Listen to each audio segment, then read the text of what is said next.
وہ لڑکی سسکیوں سے رو رہی تھی اور میں سمجھ نہیں پا رہا تھا کہ کیسے اپنے مرتے ہوئے دوست سے انکار کروں، جو اکھڑے سانسوں سے میرے سامنے اپنے ہاتھ جوڑے مجھ سے التجا کر رہا تھا کہ مرتے ہوئے انسان کی آخری خواہش پوری کر دو۔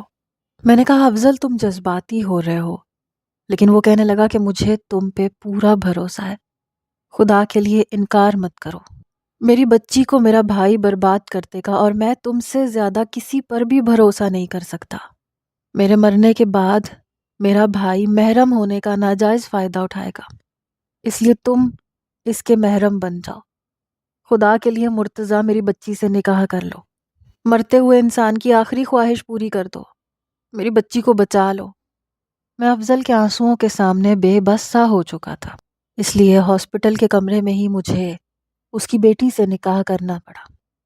نکاح کے بعد افضل بس چند گھنٹے ہی زندہ رہا۔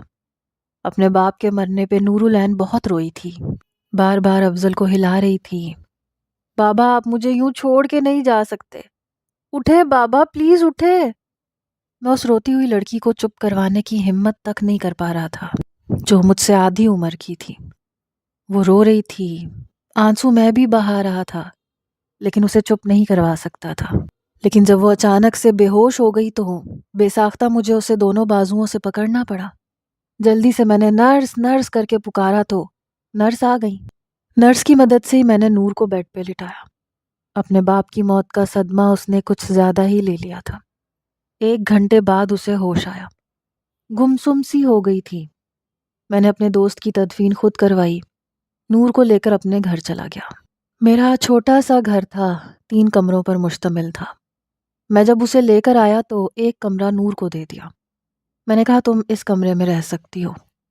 وہ چپ چاپ اس کمرے میں چلی گئی، کچھ نہیں بولتی تھی۔ گھر میں ایک ملازمہ تھی جو گھر کے کام کاج کر کے چلی جاتی تھی، البتہ کھانا مجھے خود پکانا پڑتا تھا۔ میں چھڑا چھانٹ تھا، ابھی تک شادی نہیں کی تھی۔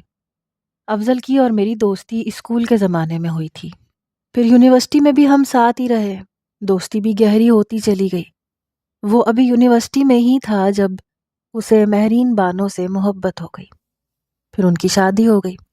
شادی کے 1 سال بعد نور پیدا ہوئی۔ افضل اور مہرین بانو بہت خوش تھے۔ اسی طرح وقت گزرنے لگا، پھر نور 5 سال کی تھی جب دوسرے بچے کی پیدائش کے دوران مہرین اللہ کو پیاری ہو گئی، اور اس کا بچہ بھی۔ افضل مہرین کے بعد ٹوٹ کے رہ گیا تھا، بس نور ہی اس کا سہارا تھی، لیکن اسے مہرین سے بے تحاشا محبت تھی، اس لیے اس نے دوسری شادی نہیں کی۔ میں اکثر اس کے گھر جاتا تھا اور نور مجھے انکل انکل کہتی تھی۔ آج اس کے ساتھ میرا جو رشتہ قائم ہو چکا تھا، میں خود اپنی نظروں سے گرتا ہوا محسوس کر رہا تھا۔ بہت مشکل ہوتا ہے ایسا رشتہ نبھانا جس میں کسی طور پر بھی آپ کا ذہن اور دل مانتا ہی نہ ہو۔ میں تو اس لڑکی کا سامنا نہیں کر پا رہا تھا۔ میرے گھر ایک ملازمہ آتی تھی جو صفائی کرتی تھی، کھانا بھی بناتی تھی، میرا گزر بسر اچھا ہو رہا تھا۔ شادی کے بغیر بھی میں اپنی زندگی ٹھیک ہی گزار رہا تھا۔ پتہ نہیں افضل کیوں مجھے اس امتحان میں ڈال گیا۔ وہ لڑکی ٹھیک سے کھانا نہیں کھا رہی تھی، کافی پریشان تھی۔ 2 دن سے اس نے ٹھیک سے کچھ نہیں کھایا تھا، اور 2 دن سے میں نے اس کے کمرے میں جھانک کے بھی نہیں دیکھا تھا کہ وہ کس حال میں ہے۔ شاید اگر وہ بنا کسی رشتے کے میرے گھر پہ ہوتی تو میں ضرور اس کی ہمدردی کرتا، اس کی دلجوئی کرتا، لیکن اپنے اور اس کے درمیان قائم ہونے والے رشتے پر میں سمجھ نہیں پا رہا تھا کہ مجھے کیا کرنا چاہیے۔ میں رات کا کھانا ٹرے میں سجا کر نور کے کمرے تک لایا۔ میں نے ہلکی سی دستک دی، دروازہ کھولا تو وہ بیڈ پہ بیٹھی رو رہی تھی۔ مجھے دیکھ کے وہ خوفزدہ ہو گئی۔ جیسے ہی میں اندر آیا، کھانا بیڈ پہ رکھا تو وہ اٹھ کے کھڑی ہو گئی، دیوار کے ساتھ جا کے لگ گئی، کہنے لگی پلیز میرے قریب مت آئیے گا، میں اس رشتے کے لیے بالکل تیار نہیں ہوں، یہ صرف میرے بابا کی مرضی تھی۔ میں نے ایک گہری سانس لی۔ میں نے کہا میں جانتا ہوں میں تمہیں کچھ نہیں کہوں گا، تمہیں لگتا ہے میں اس قسم کا انسان ہوں؟ میں نے آج تک کبھی تم پہ ایسی نظر نہیں ڈالی، ڈال بھی نہیں سکتا۔ میں نہیں جانتا افضل نے ایسا فیصلہ کیوں کیا۔ میں خود تم سے نظریں چرا رہا ہوں، لیکن دیکھو تم اس وقت بہت تکلیف میں ہو، میں تمہاری دلجوئی بھی نہیں کر سکتا، میں خود ایک عجیب الجھن کا شکار ہوں۔ یہ کھانا کھا لو، اپنا خیال رکھو اور پلیز رو نہیں۔ رونے سے اگر افضل واپس آ جاتا تو تمہارے آنسوؤں پر تڑپ کے واپس آ چکا ہوتا۔ کھانا کھاؤ پلیز۔ وہ کہنے لگی مجھے بھوک نہیں ہے، مجھے کچھ نہیں کھانا، اور میں نہیں کھاؤں گی تو میں مر جاؤں گی اور اپنے ماں باپ کے پاس چلی جاؤں گی۔ میں نے گہری سانس لی، اس کی جانب قدم بڑھائے، میں اس کے پاس آیا، اس کا ہاتھ پکڑا۔ وہ اپنا ہاتھ چھڑوانے کی کوشش کر رہی تھی لیکن میں نے نہیں چھوڑا۔ اسے بیڈ پہ بٹھایا، میں نے کہا یہاں بیٹھو، پھر اپنے ہاتھ سے اس کے آنسوؤں کو صاف کیا۔ وہ گھبرا رہی تھی۔ میں نے کہا مجھ سے گھبرانے کی، پریشان ہونے کی بالکل ضرورت نہیں ہے، میں کچھ نہیں کہوں گا تمہیں۔ میں نے اپنے ہاتھ سے نوالے بنا کر اسے زبردستی کھلائے۔ جب تک اس نے پوری روٹی نہیں کھائی میں وہیں بیٹھا رہا۔ بار بار کہہ رہی تھی بس کافی ہے اور بھوک نہیں لگ رہی، لیکن میں نے اسے کھانا کھلایا تھا۔ رات کو سونے سے پہلے ایک گلاس گرم دودھ بھی اسے پلایا۔ اب میں یہ کرتا تھا کہ اس کا خیال رکھتا تھا۔ مجھے اب ہر وقت نور کی فکر رہتی تھی۔ آفس میں بیٹھا اسے کئی بار فون کرتا، اس سے پوچھتا کہ نور تم ٹھیک تو ہو، ملازمہ کام کر کے چلی گئی؟ وہ کہنے لگی جی چلی گئی۔ میں نے کہا تمہاری فرمائش کا کھانا بنایا؟ کہنے لگی جی بنا دیا تھا۔ میں نے کہا دروازہ اچھے سے لاک کیا ہے نا؟ کہنے لگی جی اچھے سے لاک کر دیا ہے۔ میں نے کہا جب کوئی بھی دستک دے تم آگے سے جواب مت دینا جب تک کہ میں نہیں آ جاتا، تم باہر صحن میں مت آنا۔ کہنے لگی جی نہیں آتی، میں ویسے بھی اندر ہوں، اپنے کمرے میں ہوں، ٹی وی دیکھ رہی ہوں۔ میں نے کہا ٹھیک ہے، اچھا آتے ہوئے تمہارے لیے کیا لے کے آؤں؟ کہنے لگی جو چاہے لے آئیں۔ میں نے کہا پھر بھی تمہیں کچھ تو پسند ہوگا نا؟ کہنے لگی چاکلیٹ لے آئیں، مجھے وہ اچھی لگتی ہے۔ میں نے کہا ٹھیک ہے میں لے کے آتا ہوں، لیکن دیکھو دروازہ مت کھولنا، اور اگر کچھ بھی ہو یا تمہیں ڈر لگے تو فوراً سے فون کر کے مجھے بتا دینا۔ کہنے لگی جی میں بتا دوں گی۔ ابھی 1 مہینہ بھی نہیں گزرا تھا جب مجھے نور کا فون آیا۔ وہ بے تحاشا پریشان تھی۔ کہنے لگی مرتضیٰ پلیز واپس آ جائیں، مجھے بہت ڈر لگ رہا ہے۔ میں نے کہا کیا ہوا مجھے بتاؤ۔ کہنے لگی باہر چاچو آئے ہیں، وہ زور زور سے دروازہ پیٹ رہے ہیں، کہہ رہے ہیں دروازہ کھولو۔ یہ سن کے میرے ہوش اڑ گئے۔ میں نے کہا تم نے دروازہ بالکل نہیں کھولنا، میں بس ابھی آ رہا ہوں۔ وہ کہنے لگی جلدی آ جائیں، مجھے ڈر لگ رہا ہے، چاچو مجھے اپنے ساتھ لے جائیں گے۔ میں نے کہا ایسے کیسے لے جائیں گے، میں ہوں نا، تم بس اپنے کمرے کا دروازہ اچھے سے بند کر لو، کھڑکیاں بھی لاک کر لو اور دروازہ بھی۔ کہنے لگی میں نے سب کچھ لاک کر لیا، آپ جلدی آ جائیں۔ میں نے موبائل کان پر لگائے ہی اپنے مینیجر سے کہا کہ فیکٹری کو وہ دیکھ لیں، مجھے آج جلدی جانا ہے۔ میں نے کہا تم ایسا کرو، دیکھو میرے ساتھ فون پہ رہو، فون بند مت کرنا۔ کہنے لگی نہیں کرتی۔ میں اس کے ساتھ ہی باتیں کرتا ہوا، ساتھ میں رف ڈرائیو کرتا ہوا گھر پہنچا۔ گھر کے باہر اس کا چچا بڑے غصے سے پولیس اہلکار ساتھ لیے کھڑا تھا۔ میں گاڑی سے اترا تو مجھے غصے سے دیکھ رہا تھا۔ اس کے ساتھ ایک پولیس انسپکٹر تھا اور 2 پولیس اہلکار تھے۔ کہنے لگے او مسٹر، تم نے کیوں اس کی بھتیجی کو زبردستی اپنے گھر میں رکھا ہے؟ میں نے کہا میں نے تو کسی کو زبردستی نہیں رکھا۔ وہ انسپکٹر کہنے لگا اس شخص کا کہنا ہے کہ اس کی بھتیجی نور افضل تمہارے گھر پہ ہے۔ میں نے کہا نور افضل میرے گھر پر ضرور ہے لیکن وہ میری بیوی ہے۔ یہ کہتے ہوئے مجھے تھوڑی جھجک محسوس ہو رہی تھی۔ یہ سن کر اس کا چچا کہنے لگا بکواس کر رہا ہے، اتنی چھوٹی لڑکی کی شادی اس سے کیسے ہو سکتی ہے؟ یقیناً اس نے زبردستی سے شادی کی ہوگی۔ میں نے کہا آپ میرے ساتھ آئیں اور آپ پوچھ لیجئے نور سے۔ میں نے گھر کا دروازہ کھولا کیونکہ چابی میرے پاس بھی موجود تھی۔ جیسے ہی ہم لوگ گھر میں آئے میں نے نور کو پکارا۔ میری ایک پکار پہ اس کا دروازہ کھلا، لیکن جیسے ہی اس نے اپنے چچا کو دیکھا وہ گھبرا گئی۔ میں نے کہا نور تمہیں گھبرانے کی ضرورت نہیں ہے، ادھر آؤ میرے پاس۔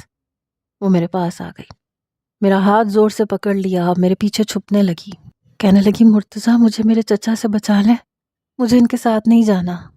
اس کی بات سن کر پولیس والے اس کو گھور کے دیکھنے لگے اور نور کا چچا نظریں چرانے لگا، کیونکہ اس کی نظر افضل کی جائیداد پر تھی، اس کے پیسے پر تھی، اور نور کو لے جانے کی وجہ بھی یہی تھی تاکہ وہ زبردستی اس سے سارے کاغذات سائن کروا سکے، کیونکہ افضل کا سب کچھ نور کا تھا۔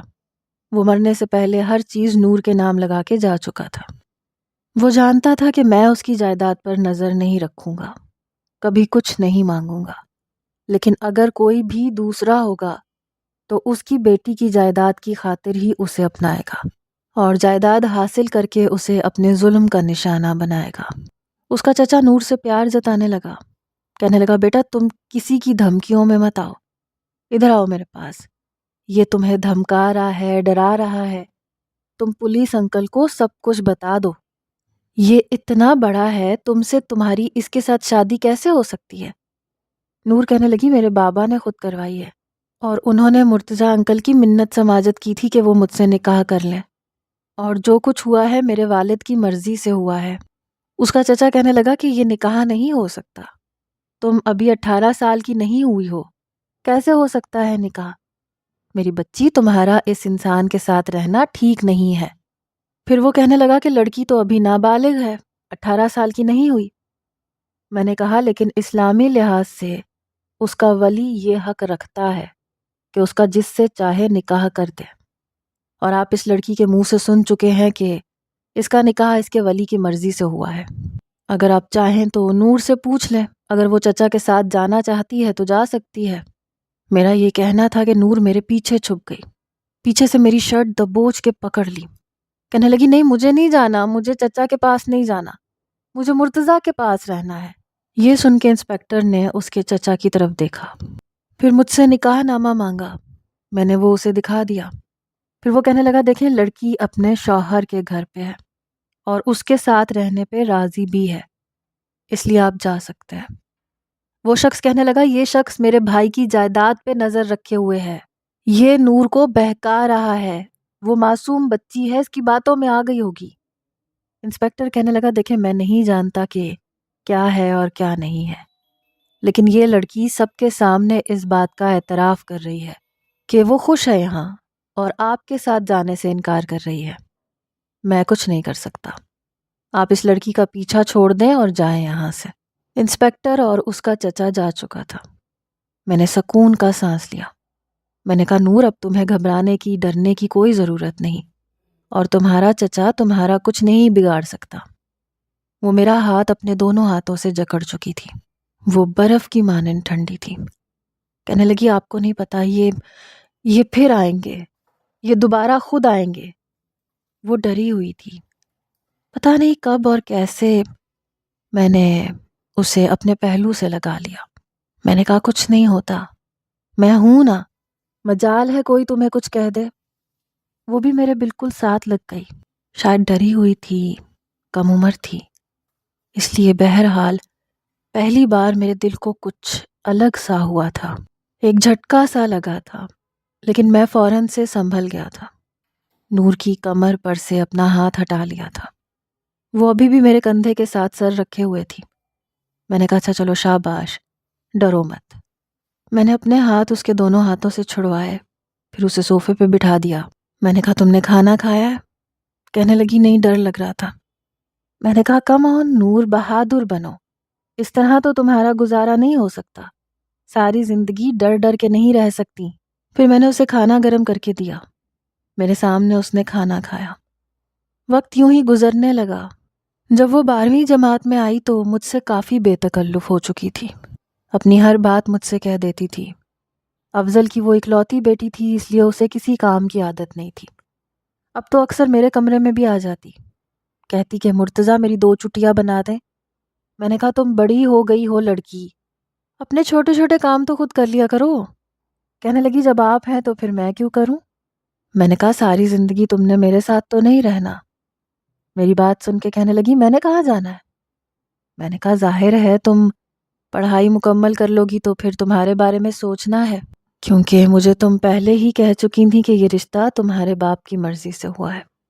وہ مجھے ابھی بھی انکل سمجھتی ہے اور میں اس کے ساتھ زبردستی نہیں کر سکتا تھا۔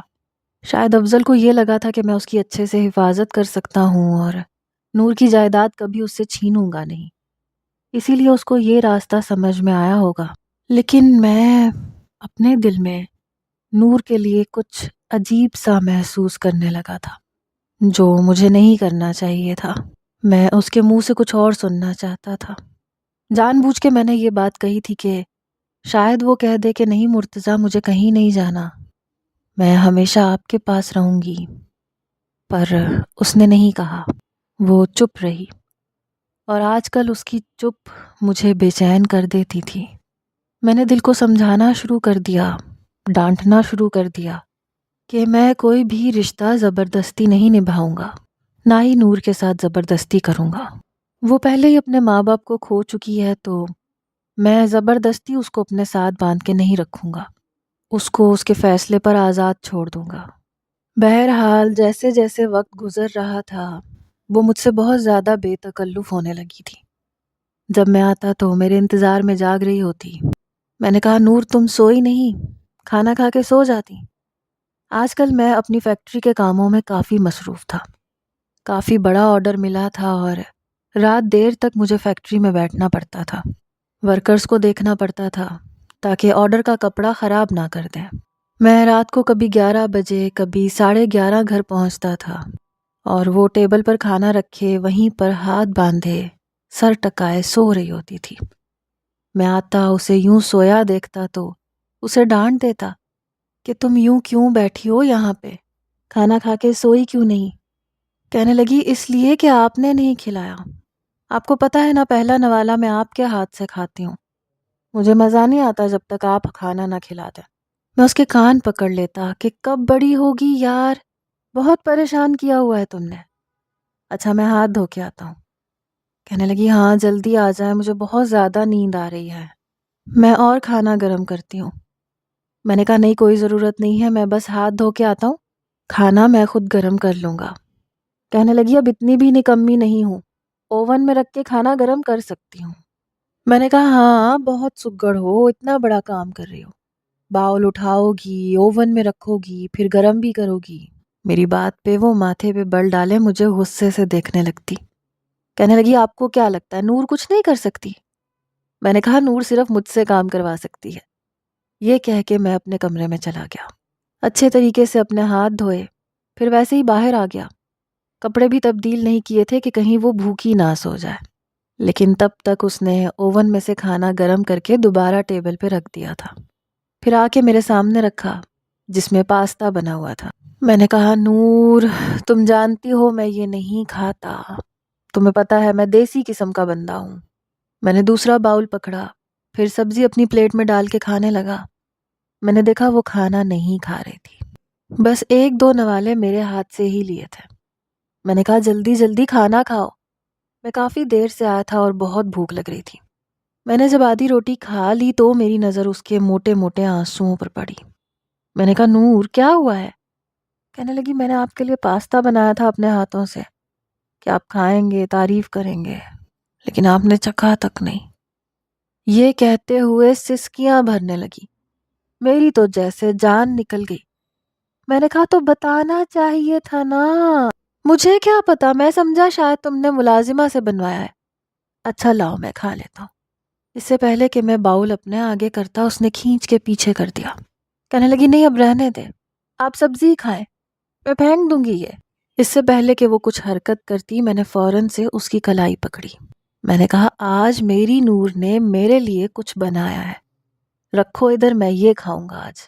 میں نے سالن کی پلیٹ پیچھے کی اور پاستا کا باؤل اپنے سامنے رکھا اور کھانے لگا۔ بالکل بھی مزے کا نہیں تھا، نہ نمک تھا نہ مرچ تھی، اور میکرونی ضرورت سے زیادہ گلی ہوئی تھی، لیکن پھر بھی میں نے اس کی خوب تعریف کی۔ کہنے لگی آپ کو پتہ ہے میں نے پہلی بار ٹرائی کیا ہے اور ابھی تک میں نے چکھا بھی نہیں ہے۔ میں نے کہا ہاں لیکن اب میں تمہیں دوں گا بھی نہیں۔ کہنے لگی کیوں، مل کے کھاتے ہیں نا۔ میں نے کہا اس لیے کیونکہ یہ بہت مزے کا ہے، اگر میں اسے دیتا اور وہ چکھتی تو یقیناً مجھ سے پھر ناراض ہو جاتی کہ آپ نے جھوٹ کیوں بولا، یہ تو بہت برا بنا ہے۔ میں نہیں چاہتا تھا کہ اس کا دل ٹوٹے۔ میں نے وہ سارا پاستا کھا لیا۔ کہنے لگی کھانا نہیں کھائیں گے؟ میں نے کہا نہیں لیکن تم میرے سامنے کھانا کھاؤ، پھر میں سونے جاؤں گا، بہت سخت نیند آ رہی ہے۔ پاستا کس دل سے کھایا تھا یہ میں ہی جانتا تھا۔ بے شک میرے زیادہ نخرے نہیں تھے، لیکن مجھے اٹالین اور چائنیز قسم کے کھانے پسند بھی نہیں تھے، میں دیسی کھانے زیادہ پسند کرتا تھا۔ اس لیے ملازمہ سے کہتا تھا کہ میرے لیے دال سبزی کچھ بھی تھوڑا سا بنا دیا کرو، باقی جو نور کا ہے وہی بنایا کرو۔ میرا شمار نہ تو بہت امیر لوگوں میں ہوتا تھا اور نہ ہی مڈل کلاس میں، بس ایسے لوگوں میں شمار تھا کہ گھر بے شک چھوٹا سا تھا لیکن گھر میں کسی چیز کی کمی نہیں تھی، نہ ہی مہینے کے آخر میں پیسوں کی کمی کا خوف ہوتا تھا۔ بس اچھا کام تھا۔ ایک دفعہ نور کہنے لگی، مرتضیٰ آج آپ کی چھٹی ہے، مجھے شاپنگ کرنی ہے، آپ کو پتہ ہے ہمارے کالج میں فنکشن ہے اور مجھے سب سے اچھا لگنا ہے۔ میں نے کہا اچھا ٹھیک ہے چلتے ہیں۔ کہنے لگی چلتے ہیں نہیں، اٹھیں اور چلیں میرے ساتھ۔ میں نے کہا نور بس ایک چھٹی ملتی ہے مجھے، وہ بھی تم مجھے تنگ کرتی ہو، میں سونا چاہتا ہوں، نیند پوری کرنا چاہتا ہوں۔ کہنے لگی کیوں؟ میں بھی تو پورے ہفتے اس دن کا انتظار کرتی ہوں کہ آپ کے ساتھ وقت گزاروں گی۔ آج ہم کھانا بھی باہر کھائیں گے اور ہم رات کو آئس کریم بھی کھائیں گے۔ میں نے کہا دیکھو میں بڈھا ہونے لگا ہوں، مجھ سے اتنا کچھ نہیں ہوتا۔ میری بات سن کے کہنے لگی زیادہ نخرے مت دکھائیں، بہانے مت بنائیں، آپ کوئی بڈھے بڈھے نہیں ہیں، جلدی سے تیار ہو جائے اور مجھے لے کے جائے۔ میں پہلے تو اسے ملتجی نظروں سے دیکھنے لگا کہ پلیز 2 گھنٹے اور سونے دو، بازار کون سا بند ہو جائیں گے۔ کہنے لگی نہیں ابھی اٹھے اور مجھے ابھی لے کے جائیں۔ میں اٹھ گیا۔ میں نے کہا اچھا جاؤ ایک کپ چائے بنا کے دو، آج تو ملازمہ بھی نہیں آئی۔ کہنے لگی میں ابھی بناتی ہوں۔ میں جانتا تھا کہ چائے وہ کیسی بنائے گی، لیکن اس وقت میرے لیے وہ بھی غنیمت تھی۔ میں تیار ہو رہا تھا تو خلاف توقع پلیٹ میں چائے کے ساتھ انڈا بھی تھا اور سلائس بھی۔ میں نے کہا یہ کیا ہے؟ کہنے لگی ناشتہ بنایا آپ کے لیے۔ انڈے کی سفیدی جلی ہوئی تھی۔ میں نے کہا اور اگر تمہارے ہاتھ جل جاتے تو؟ تم یہ مت کیا کرو یار، میں خود کر لیا کروں گا۔ بہرحال میں نے وہی انڈا کھایا، چائے بھی پی اور پھر اس کے ساتھ اسے بازار لے گیا۔ کہنے لگی بتائیں نا مرتضیٰ کیا لوں؟ مجھے سب سے اچھا لگنا ہے تاکہ کالج میں سب لڑکیاں مجھے دیکھ کے جل جائیں۔ میں نے کہا تم تو ویسے بھی بہت پیاری ہو، تمہیں دیکھ کر ویسے بھی سب جل جائیں گی، خاک ہو جائیں گی، اس لیے کچھ بھی پہن لو۔ لڑکیوں کے معاملے میں میری چوائس بالکل زیرو تھی۔ یہ نہیں پتا تھا کہ کیسے کپڑے لڑکیاں پسند کرتی ہیں یا انہیں کیسے کپڑے پہننے اچھے لگتے ہیں۔ نہ بیوی تھی نہ کوئی بیٹی تھی، میں کیا بتا سکتا تھا اسے۔ کہنے لگی پھر بھی بتائے نا کیا پہنوں۔ وہاں پہ ایک میکسی تھی لائٹ پنک کلر کی، کافی خوبصورت تھی لیکن فینسی بھی تھی۔ اب مجھے کیا پتا کہ کالج کے فنکشن کے حساب سے وہ مناسب نہیں ہے۔ میں نے کہا یہ بہت پیاری ہے، یہ تم پہ بہت اچھی لگے گی، یہ خرید لو۔ میری بات سن کے وہ مجھے حیرت سے دیکھنے لگی۔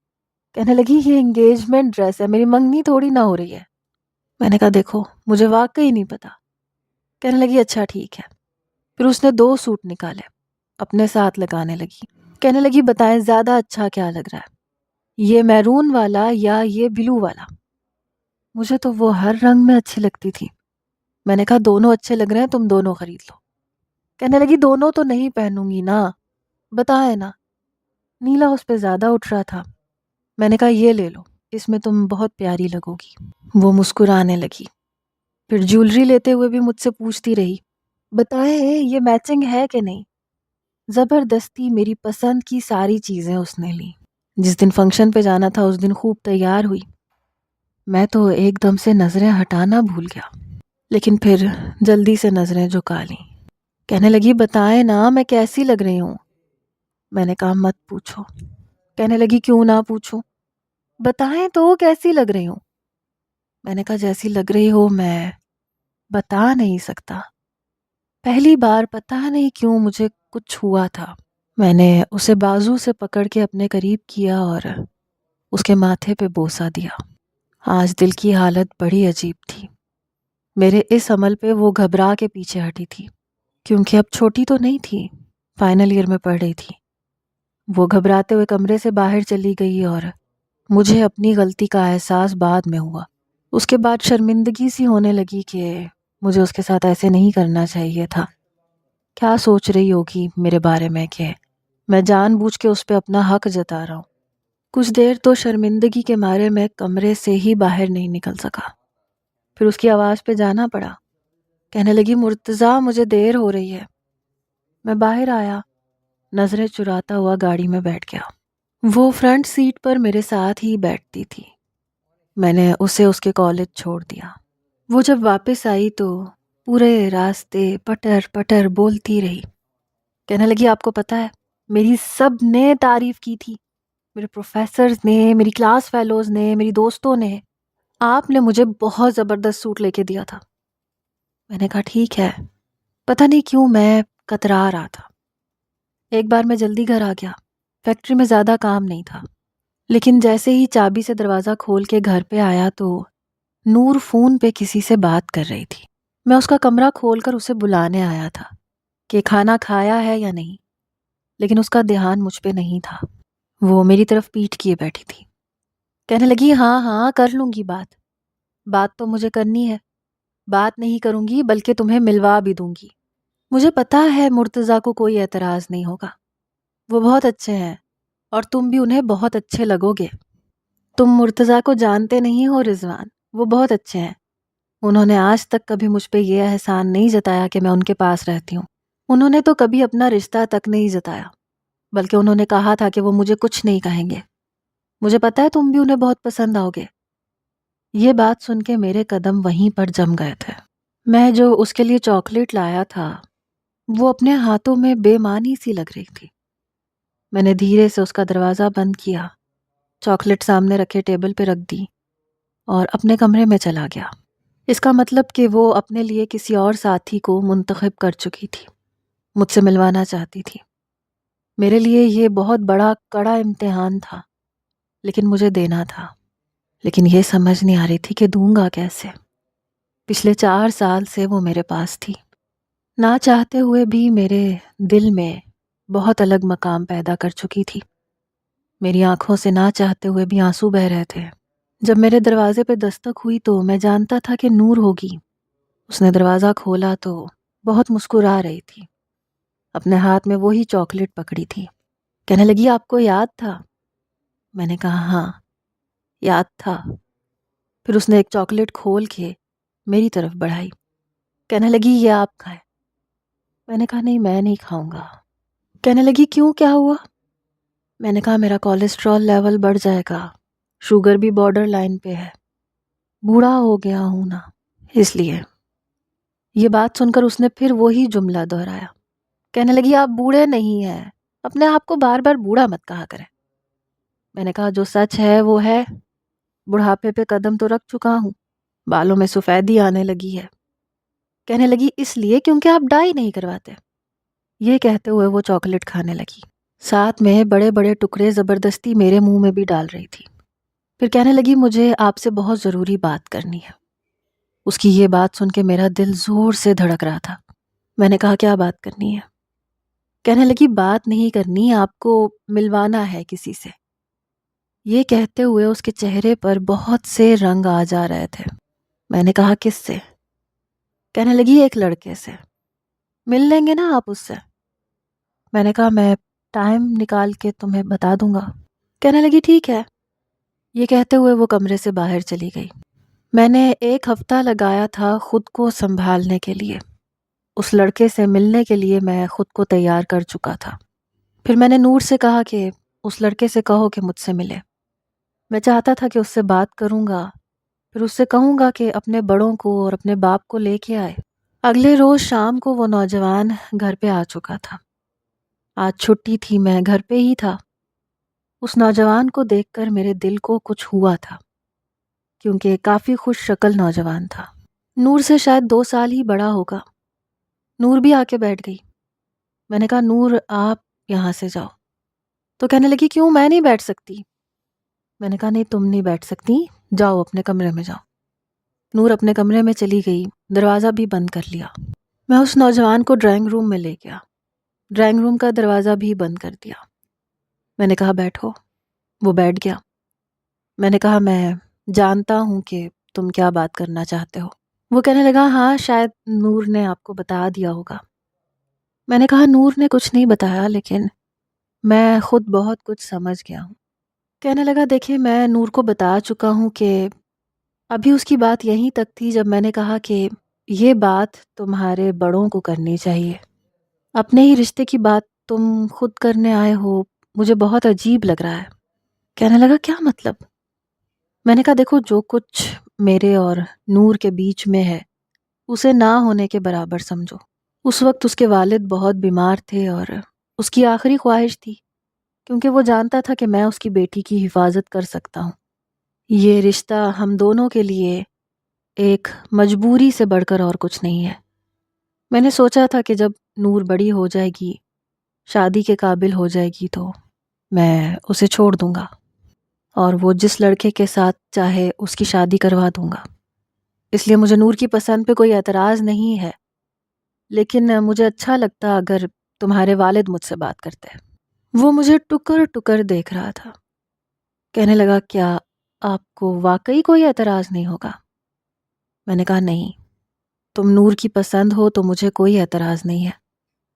کہنے لگا ٹھیک ہے، لیکن میں آپ سے کچھ اور کہنے آیا تھا۔ میں نے کہا کچھ اور کیا؟ کہنے لگا مجھے اصل میں جاب کی بہت ضرورت ہے۔ میں نے کہا تمہیں اس کی کیا ضرورت ہے؟ نور کے والد کی کافی جائیداد ہے، شادی کے بعد نور کے پاس ہی ہوگا سب کچھ، وہ تمہیں بہت اچھے سے سپورٹ کر سکتی ہے۔ یہ سن کے کہنے لگا ٹھیک ہے، میں بہت جلد اپنے والدین کو لے آؤں گا۔ یہ کہہ کے وہ جا چکا تھا۔ میں فون پر وکیل سے بات کر رہا تھا کہ وہ ڈیورس پیپرز تیار کرواتے ہیں۔ تبھی میرے کمرے کا دروازہ کھلا اور بڑے غصے سے نور اندر داخل ہوئی۔ کہنے لگی آپ خود کو سمجھتے کیا ہیں؟ آپ ہوتے کون ہیں میرے لیے فیصلہ کرنے والے؟ میں نے کہا کیا بات ہے نور، تم تمیز بھول گئی ہو، تمہیں بڑے چھوٹے کا لحاظ نہیں ہے؟ کہنے لگی جب آپ کو ہمارے رشتے کا لحاظ نہیں ہے تو مجھے بھی نہیں ہے کسی بڑے چھوٹے کا لحاظ۔